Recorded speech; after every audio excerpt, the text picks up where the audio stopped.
Hello, I'm Lori Joe Vest, and it is day 36 of 38 Days of Work Mom, based on my book, Work Mom Says Don't Be an Idiot 38 Lessons You Don't Want to Learn the Hard Way. It's available on Amazon.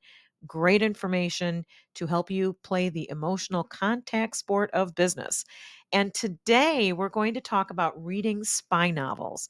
And that may sound like strange advice, but I have a quick little story about that is I think is kind of interesting.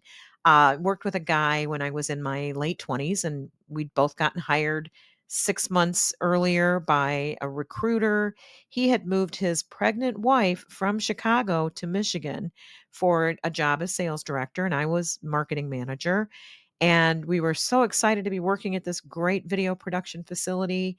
And then one day, about 6 months into the gig, the major financial partner comes in and he tells us all that we are going to have to endure a major pay cut because the company wasn't doing well financially.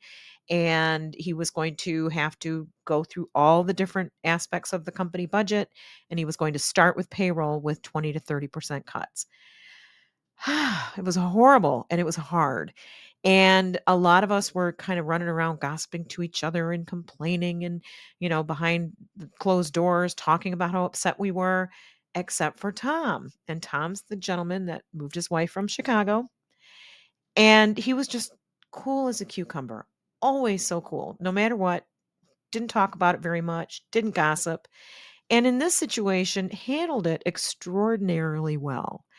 And I said, "Tom, what's your secret? I've gotta know what is it that's letting you, deal with this, especially with your wife coming here and she didn't have a job, so, they were relying on his salary and they were expecting a child." And he said, "I read spy novels." I was like, "You read spy novels? What the hell do you mean by that?" He said, "Well, I really love spy novels because the spy has to keep their true feelings, true beliefs, who they truly are undercover. They have to have a facade that doesn't even ever break because when they're out in the field working, they have to become that person that they're supposed to be in order to do the spy job that they need to do." And he talked about some of the books he read and about true real life spies, people that did this for the government. And he said he was really impressed by a guy who could get totally drunk and still never break character. And that he relied on those people and the stories of those spies to help him keep his emotions in control. And if you are in a situation at the office, and again, I'm not very good at this, which is why I talk about it.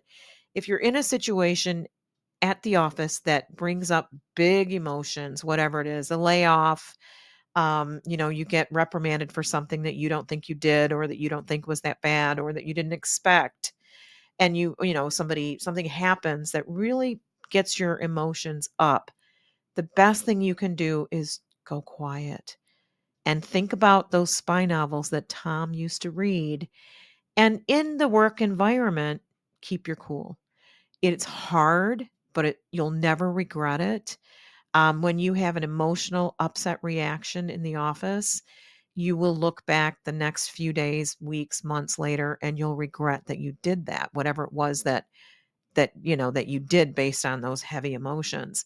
So if something like that happens, think about Tom and his spy novels and just keep that even keel presentation and don't break down until you get home or in an environment where you're supported, because doing it at the office or in a work environment never ends well. So, again, read spy novels and pick up a copy of my book on Amazon. If you're watching this on YouTube, please hit that subscribe button, hit that like button, give me a comment or two. I'd love to hear from you.